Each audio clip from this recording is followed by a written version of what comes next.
अखिलेश यादव जी की RSS ideology, Akhilesh फिरका परस्ती की जो सोच है वो अवाम के सामने आ रही है।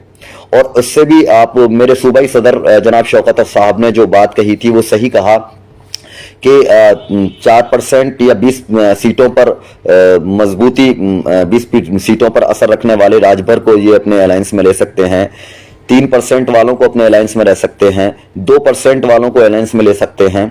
लेकिन बैरिस्टर असदुद्दीन ओवैसी साहब जो 20% मुसलमानों की, उत्तर प्रदेश के 20% मुसलमानों की नुमाइंदगी कर रहे हैं, उन्हें अलायंस में लेने से इन्हें तकलीफ होती है। वो इसलिए तकलीफ होती है क्योंकि वो मुसलमान, उसकी क़यादत मुसलमान है और ये नहीं चाहते कि मुसलमान क़यादत उभर कर आए या हिस्सेदारी ले।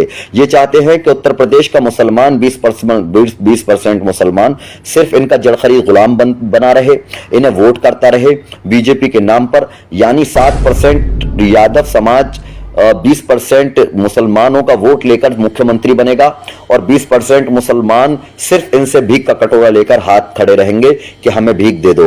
तो बैरिस्टर असदुद्दीन ओवैसी साहब और मजलिस इत्तेहादुल मुस्लिमीन इसी चीज को कहती है कि हमें भीख नहीं चाहिए, हमें अपना हक चाहिए। आप दोगे ठीक है, वरना अल्लाह रब्बुल इज्जत ने मजलिस इत्तेहादुल मुस्लिमीन को इतनी ताकत और कुव्वत दी है कि वो अपनी बुनियाद पर भी इंशाअल्लाह ताला इलेक्शन लड़ सकती है। और हम पूरी तरह, हमारे सूबाई सदर ने जो 100 सीटों का ऐलान किया है, इंशाअल्लाह ताला मजलिस इत्तेहादुल मुस्लिमीन उत्तर प्रदेश के 100 सीटों पर चुनाव लड़ने जा रही है। उसके साथ साथ फिरोजाबाद की 5 सीटों पर इंशाअल्लाह ताला हम चुनाव लड़ने जा रहे हैं, पूरी मजबूती के साथ चुनाव लड़ने जा रहे हैं। अखिलेश यादव जी और समाजवादी पार्टी के तमाम मुस्लिम लीडरान को, अखिलेश यादव जी से मेरा सवाल है और मुस्लिम लीडरान को मैं बताना चाहता हूं जो समाजवादी पार्टी का झंडा और डंडा लेकर चल रहे हैं कि माजिद चौहान जो मेरठ के हैं, आज से 3 दिन पहले 4 दिन पहले उनका वीडियो वायरल हो रहा है। आपने देखा होगा कि किस तरीके से एक दाढ़ी वाले को ये बर्दाश्त नहीं कर पाए, अपनी डाइस पर, अपने मंच पर एक दाढ़ी वाला इनसे बर्दाश्त नहीं कर पाए। माजिद चौहान ने तलवार की तरफ जब हाथ लगाया सम्मान में तो उनका हाथ हटा दिया जाता है और उन्हें खींच लिया जाता है। अगर ये कहते हैं कि सिक्योरिटी ने खींचा था, तो हिम्मत कैसे हो गई सिक्योरिटी को खींचने की? एक मुसलमान को जो दाढ़ी है, जिसके सर पर टोपी है, आप उसे बर्दाश्त नहीं कर पाते हैं और फिर मुसलमानों का वोट लेते हैं। मेरी नजर में तो वो लोग वहां बेशरम और बेहया और बेगैरत हैं जो इसके बावजूद भी मुसलमानों की आवाज नहीं उठा पाते और समाजवादी पार्टी के अखिलेश यादव के दामन तले अपने सियासी मुस्तकबिल तलाश कर रहे हैं। यह बहुत शर्म की बात है।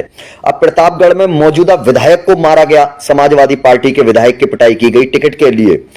वहां के पूर्व मंत्री ने समाजवादी पार्टी के मौजूदा पूर्व विधायक की खूब जमकर धुनाई की, उनके भाई की धुनाई की है प्रतापगढ़ में, वो भी मीडिया के सामने है। मुझे ऐसा लगता है कहीं फिरोजाबाद में भी ऐसे कुछ नेताओं की टिकट के चक्कर में धुनाई ना हो जाए, क्योंकि ये नहीं मानेंगे, समाजवादी पार्टी वाले नहीं मानेंगे। जहां मुसलमान इन्हें नजर आएगा और थोड़ी सी, और वरना आज तो हाल फिरोजाबाद में तो हाल यह है कि जो लोग अपने आप को बड़ा नेता कहा करते थे, जो लोग अपने आप को बताया करते थे कि हम बहुत बड़े नेता हैं, 6-6 घंटे सांसद जी के घर पर बैठकर गुलामी कर रहे हैं और सांसद जी सो रहे हैं और बड़ा नेता 6 घंटे तक कुर्सी तोड़ रहा है, इस बात को सोच रहा है कि नेताजी निकल कर आएंगे और हम क्या कहते हैं मुलाकात करेंगे। तो यह हाल इन्होंने अपना बना लिया है।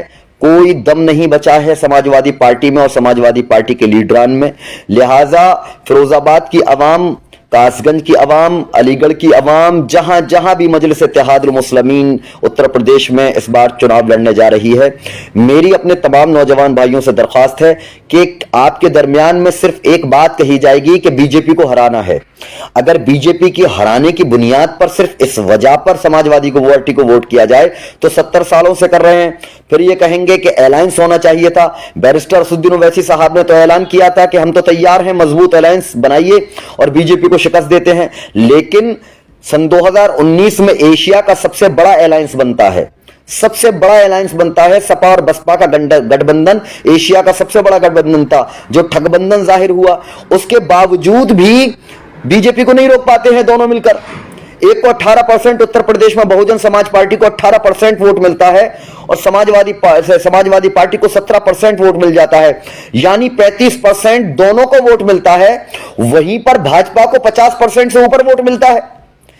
इसका मतलब यह है, और इस 18% में और 17% में मुसलमानों का 20% वोट शामिल है। 20% मुसलमानों का मतलब 99.99% मुसलमानों ने, उत्तर प्रदेश के मुसलमानों ने सपा बसपा को वोट किया है, गठबंधन को वोट किया है। उसके बाद बीजेपी को नहीं हरा पाए ये लोग, और फिर हमसे कहते हैं तेलंगाना में तो आज तक बीजेपी की हुकूमत नहीं बनी है। आंध्र प्रदेश में कभी, जब आंध्र प्रदेश था तब भी क्या कहते हैं वहां बीजेपी की हुकूमत नहीं थी। वहां पर जब उसके बाद में तेलंगाना बना तो आज तक बीजेपी की हुकूमत नहीं बनी, मजलिस इत्तेहादुल मुस्लिमीन ने नहीं बननी दी। फिर आप उत्तर प्रदेश, हम बी टीम है, हम हुकूमत अपनी स्टेट में नहीं बनने देते हैं। हमारा केंद्र जो है, हमारे सूबाई सदर ने सही कहा कि हमारा जो मरकज है, सियासी मरकज है, वो हैदराबाद है, दक्कन की सरजमी है। हमने तो उस पर बीजेपी को कामयाब नहीं होने दिया। मजलिस इत्तेहादुल मुस्लिमीन ने, तुम नाकारा निकम्मे सो कॉल्ड सेकुलर पार्टियां, उत्तर प्रदेश तुम्हारा मरकज है, उत्तर प्रदेश तुम्हारा मस्कन है, सियासी मरकज तुम्हारा उत्तर प्रदेश है, कैसे बीजेपी कामयाब हो रही है यहां पर? या बिहार में कैसे बीजेपी कामयाब हो रही है, या उत्तरांचल में बीजेपी कैसे कामयाब हो रही है? ये तमाम चीज सोचने वाली हैं, ये तमाम चीजों पर गौर करने वाला है। इनके पास कुछ नहीं बचा है। समाजवादी पार्टी को हराना मुसलमानों के लिए सबसे अहम जरूरी है, क्योंकि आप ये मत सोचो कि बीजेपी को 70 साल हराने के लिए, 70 साल से कभी कांग्रेस को वोट दिया गया है, कभी जनता दल को वोट दिया गया है, कभी सपा को वोट दिया गया है, कभी बसपा को वोट दिया गया है, कभी लोक दल को वोट दिया गया है, कभी जेडीयू को वोट दिया गया है, कभी क्या कहते हैं लालू साहब को वोट दिया गया है, कभी ममता दीदी को वोट दिया है। हर मुख्तलिफ पार्टियों को हमने वोट किया है, सिर्फ इसलिए वोट किया है क्योंकि हमें बीजेपी को रोकना था। लेकिन बीजेपी को रोकने में ये पार्टियां नाकाम साबित हुई हैं। आप बताइए कि अल्ताफ का कत्ल किया जाता है, अल्ताफ मुसलमान है, क्या गुस्सा नहीं आएगा? गुस्सा उस वक्त आता है कि जब हमारे ऊपर जुल्म होता है तो तुम खामोश रहोगे, हमारी इज्जतों लुटेंगी तो तुम खामोश रहोगे, हमारे घरों को जलाया जाएगा तुम खामोश रहोगे, हमारी इबादत गाहों को तोड़ा जाएगा या जलाया जाएगा, हमारी मजहबी किताब, दुनिया की सबसे बड़ी किताब, दुनिया के सबसे बड़ी चोटी का इल्म कुरान, उसके क्या कहते हैं, उसमें उसकी बेअदबी की जाएगी, उसके तकद्दुस को पामाल किया जाएगा, आप खामोश रहोगे। हमारे नौजवानों के सरों सीनों पर गोलियां चलाई जाएंगी, तुम खामोश रहोगे। हमारे बुजुर्गों की दस्तार को पैरों तले रौंदा जाएगा, आप खामोश रहोगे। लेकिन वोट तुम्हें मुसलमानों का चाहिए। इसलिए मेरे भाई, आखिर किस बुनियाद, और वो इंटेलेक्चुअल लोग कि नहीं साहब बीजेपी को हराना जरूरी है, ठीक है हराना है, बिल्कुल जरूरी है, आप मुत्तहिद हो जाओ। 86 सीटें उत्तर प्रदेश में ऐसी हैं जिसमें किसी को वोट, अगर कोई किसी का साथ की जरूरत नहीं है, अगर मुसलमान ही वोट कर दे अपने नुमाइंदे को तो 86 एमएलए बनकर निकल कर आ जाएंगे। अरे 86 छोड़ो, तुम 40 एमएलए बनाकर अपने यहां से भेज दो उत्तर प्रदेश में, विधानसभा में खड़े होकर जब वो नुमाइंदगी करेंगे तो इन गुलामों की तरह नुमाइंदगी नहीं करेंगे, बेहतरीन नुमाइंदगी की जाएगी, जो इनसे हक मनवा कर रहेंगे। जब तक आप अपनी आवाज को संविधान क्या कहते हैं संसद में और विधानसभाओं में नहीं भेजेंगे, जो आपकी आवाज होगी, जो आपकी नुमाइंदगी होगी, तब तक हक हासिल होने वाला नहीं है। समाजवादी के आप 50 मुसलमान एमएलए बना लीजिए, कोई हासिल होने वाला नहीं है। रह चुके हैं एमएलए, आज भी रह चुके हैं, पहले भी रह चुके हैं। बहुजन समाज पार्टी के रख लीजिए, किसी के भी रख लीजिए, कोई आवाज नहीं उठाएंगे, क्योंकि मैं समाजवादी में रहकर मैं अच्छी तरह देख चुका हूं। समाजवादी पार्टी कभी भी मुसलमानों की बात नहीं कराना चाहती है। उसे वोट की जब जरूरत होती है तब ये खड़े होकर कहती है कि कुरान हाथ में ले लो और मुसलमानों के बीच में चले जाओ ताकि वोट मिल जाए। ये इतने बड़े क्या कहते हैं बेशरम और बेहया और बेगैरत है कि कुरान को भी बीच में ले आते हैं। ये खुदा की कसम को खिलवाना चाहते हैं, ये हर वो काम कराना चाहते हैं वोट हासिल कराने के लिए मुसलमानों से। मैं महानगर अध्यक्ष रहा हूं मेरे भाई, 23 महीने में समाजवादी पार्टी में रहकर एनालिसिस किया है पूरी तरह। समाजवादी पार्टी मुसलमानों के लिए सबसे ज्यादा खतरनाक उत्तर प्रदेश में, बीजेपी तो है ही खतरनाक, लेकिन उसी की बराबरी की टक्कर जो पीछे से वार करने वाली पार्टी है वो समाजवादी पार्टी है, अखिलेश यादव है। अखिलेश यादव पूरी तरह आरएसएस माइंडेड आदमी है, इनके नेता आरएसएस माइंडेड आदमी है। और मुझे सवाल यह करना है कि जिस बेशरम बेहया बेगैरत ने, जलील इंसान ने मुसलमानों की खवातीन के बारे में बयान दिया कि मुस्लिम खवातीनों को कब्र से निकालकर उनकी इज्जत लूटी जाएगी, वो बेशरम बेहया बेगैरत सुनील सिंह, अबू जहल का वारिस, उसे वो गले लगा लेते हैं अखिलेश यादव। यानी हमारा दुश्मन इनका दोस्त है, हमारा दुश्मन इनका दोस्त है, तो इनका दुश्मन हमारा दोस्त कैसे हो सकता है मेरे भाई? तो ये हमारे दोस्त कैसे हो सकते हैं? मोदी जी को बुलाएंगे अपने घर पर, अखिलेश यादव, मुलायम सिंह यादव अपनी शादियों में बुलाएंगे। मुलायम सिंह यादव जी खड़े होकर दुआ मांगेंगे, प्रार्थना करेंगे संसद में खड़े होकर कि मोदी जी को दोबारा मुख्य प्रधानमंत्री देश का, मेरी ये ख्वाहिश है कि दोबारा प्रधानमंत्री मोदी जी बने। यह क्या मुलायम सिंह यादव कहेंगे। वोट मुसलमानों का चाहिए और बीजेपी को हराने की जिम्मेदारी हमारे ऊपर है। इसलिए अखिलेश यादव को कंडेम करो। अखिलेश यादव आरएसएस माइंडेड आदमी हैं। अखिलेश यादव सबसे ज्यादा, अगर मोदी के बाद, योगी के बाद हिंदुस्तानी मुसलमानों के लिए, उत्तर प्रदेश के मुसलमानों के लिए सबसे ज्यादा खतरनाक आदमी कोई है तो उस शख्स का नाम अखिलेश यादव है। अखिलेश यादव है। इनके तमाम के तमाम नेता, ये सांसद, ये तमाम के तमाम सिर्फ मुसलमानों के दुश्मन हैं। याद रखो, ये बिरयानी जो बांटते हैं ये कहकर बांटते हैं, मुझसे बंटवाई है, कि ये मुसलमान खाएगा तो क्या कहते हैं, वोट दे देगा। मुसलमान खाएगा तो वोट दे देगा। ये इनकी जहनियत ये है, इनकी जहनियत ये बन चुकी है मेरे भाई। मैं इन्हें एक्सपोज कर दूंगा पूरी तरह, और एक्सपोज कर रहा हूं। फिरोजाबाद में, उत्तर प्रदेश में बहुत बड़ा लीडर नहीं हूं मेरे भाई। मैं एक विधानसभा को या विधानसभा के कुछ इलाकों को एड्रेस करता हूं अल्हम्दुलिल्लाह, लेकिन वहां जहां जहां मैं जाऊंगा इन्हें एक्सपोज करूंगा। यह मेरी जिम्मेदारी बनती है कि समाजवादी पार्टी का मुकरू चेहरे को आवाम के सामने लाया जाए, पूर्व सांसद के मुकरू चेहरे को अवाम के सामने लाया जाए, इनके एमएलसीओ के मुकरू चेहरे को इनके सामने लाए, अवाम के सामने लाया जाए, इनके राष्ट्रीय अध्यक्ष के मुकरू चेहरे को इनके सामने लाया जाए। क्योंकि भाजपा का हर चेहरा मुकरू है, भाजपा के हर लीडर का चेहरा मुकरू है, लेकिन ये जो अपने चेहरे पर नकाब डालकर घूम रहे हैं, इंशाअल्लाह ताला इन हाथों से इनके चेहरे से नकाब उतारूंगा और उतारकर अवाम के सामने रखूंगा कि देखो ये तुम्हारे सबसे बड़े दुश्मन हैं, ये तुम्हारे वो दुश्मन हैं जो भाजपा तो सामने से वार करती है, चैलेंज कर वार करती है, उससे दिफा करने के लिए हमारे पास वक्त होता है, हमें मालूम होता है कि हम इनसे दिफा कर सकते हैं, किस तरीके से हमें दिफा करना है। लेकिन बराबर में खड़ा हुआ जो हमारा हमदर्द है वही पीछे से वार करेगा तो दिफा कैसे करेंगे हम कैसे दिफा करेंगे। समाजवादी पार्टी यही कर रही है हमारे साथ, उत्तर प्रदेश के मुसलमानों के साथ यही कर रही है। कौन भेजा है अल्ताफ के यहां? क्यों नहीं गए अखिलेश यादव? अपनी गुप्ता जी के पुलिस ने गुप्ता जी को मारा तो अपने घर की टंकी में कूदकर, वाटर टैंक में कूदकर सीधे गुप्ता जी की टोटी से बाहर आए और 21 लाख का चेक पकड़ा दिया। वहां टोटी से कत्ल कर दिया गया, थाने में टोटी से बांधकर उसे कत्ल कर दिया गया और दिखाया गया टोटी से मारा, 2 फुट की टोटी से उसने फांसी लगा ली है। उसकी घर की टोटी इंतजार कर रही है अखिलेश यादव जी। टोटी का मतलब तो समझते होंगे आप, समाजवादी वाले सब तमाम के तमाम समझते होंगे टोटी का मतलब, तमाम के तमाम समझते होंगे ना टोटी का मतलब। उसके घर की मां की आंसू नहीं तुम्हें समझ में नजर आए?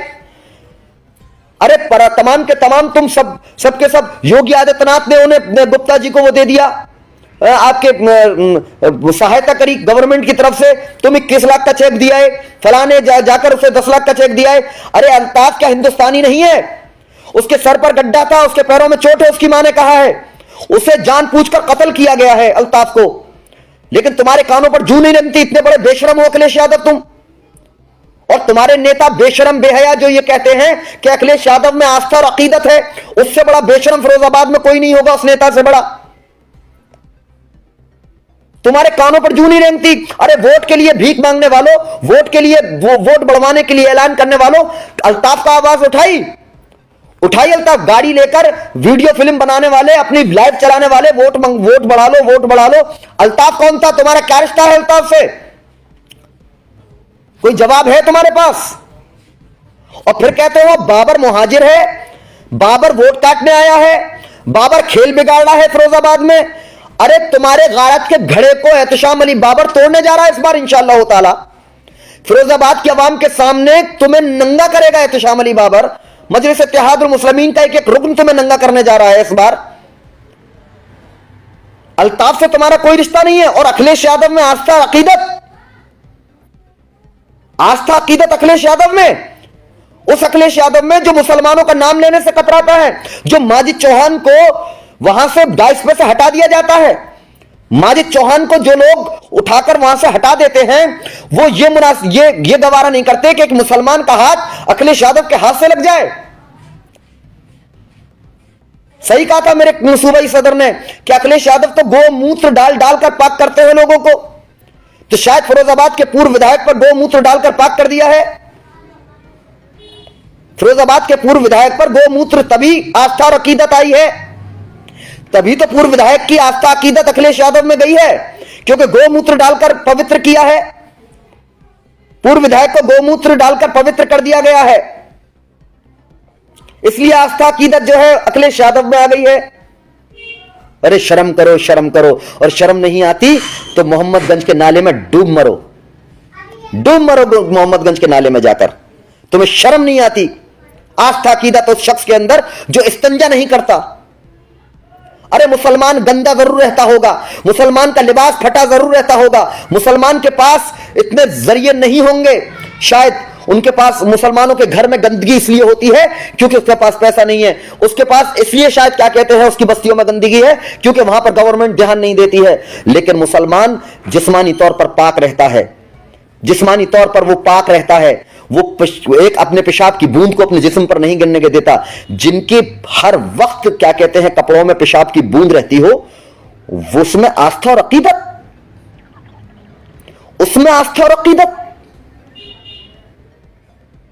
उसमें आस्था अकीदत। तुम्हें शर्म नहीं आती है बात कहते हुए? तुम्हारी गैरतों को क्या हो गया पूर्व विधायक जी? आज मैंने देखा कि वोट बढ़वा लो, वोट अच्छी बात है, बढ़वाना चाहिए, ये ऐलान सब कर रहे हैं, लेकिन तुम्हारी जबान से ये नहीं निकलेगा कि अल्ताफ के साथ क्या हुआ, क्यों नहीं गया तुम्हारा लीडर, क्यों नहीं गया तुम्हारा लीडर वहां पर अल्ताफ के पास, क्यों नहीं आवाज उठाई गई? गुप्ता जी पर तमाम के तमाम लाल टोपी लगाकर बैठने वालों, बेशर्मो बेहयाओ, क्या अल्ताफ तुम्हारा भाई नहीं था? क्या अल्ताफ से कोई रिश्ता नहीं था? क्या अल्ताफ हिंदुस्तानी नहीं था? क्या अल्ताफ किसी मां का बेटा नहीं था? बताओ अल्ताफ के लिए तुमने क्या किया? उन्हें नाकारा निकम्मों का डेलीगेशन बना रहे हो जिसे चुनाव हार गया। फलाने यादव जी, फलाने खान, फलाने जी, उनका लेकर जा रहे हो आप, क्या कहते हैं वो डेलीगेशन बनाकर उसे भेज रहे हो। राष्ट्रीय अध्यक्ष कहां हैं? कौन से बिल में खामोश बैठे हैं? अखिलेश यादव कौन से बिल में खामोश बैठे हो अल्ताफ के नाम पर? कोई जवाब नहीं है, तुम्हारे पास जवाब नहीं है। और अभी छोड़ो, आओ अखिलेश यादव जी फिरोजाबाद आओ, तुम्हें फिरोजाबाद में नया फिरोजाबाद नजर आएगा इंशाअल्लाह ताला। यकीनन इसका नाम फिरोजाबाद जरूर है, लेकिन इस सरजमी को हैदराबाद बनाकर रहेंगे इंशाअल्लाह ताला इस बार। मुझे यकीन है अपने तमाम नौजवानों पर, फिरोजाबाद के नौजवानों पर, मुझे तमाम गैरतमंद मुसलमानों पर यकीन है, अमन पसंद फिरोजाबादियों पर मुझे यकीन है कि फिरोजाबाद की सरजमी पर इंशाअल्लाह ताला हैदराबाद बनकर रहेगा इस बार। जो हैदराबाद में मजलिस इत्तेहादुल मुस्लिमीन ने क्या कहते हैं अपने बेहतरीन कारनामे और बेहतरीन काम करके दिखाए हैं, वही फिरोजाबाद की सरजमी पर होने जा रहे हैं। जिस तरीके से हमने बीजेपी को भी शिकस्त दी और तमाम क्या कहते हैं सो कॉल्ड कांग्रेस के नामो निशान को खत्म किया, पहली बार इंशाअल्लाह ताला समाजवादी पार्टी का खात्मा फिरोजाबाद की, मैं एक कॉन्स्टिट्यूएंसी की जरूर बात कर रहा हूं कि फिरोजाबाद की 97वें विधानसभा पर खात्मा अगर किसी का होगा तो समाजवादी पार्टी का होगा। मैं तो कहता हूं सांसद जी चुनाव लड़ लो, सांसद जी आप चुनाव लड़ो ना, क्यों इन्हें दे रहे हो? ये तो खत्म हो चुके हैं, फके हुए कारतूसों को क्यों दे रहे हो? इन फके हुए कारतूसों को क्यों लड़ा रहे हो? आप आओ ना लड़ने, आओ लड़ने। और देखो फिरोजाबाद के क्या कहते हैं जिसे तुम झंडा उठाने पर रखते थे ना नौजवानों को,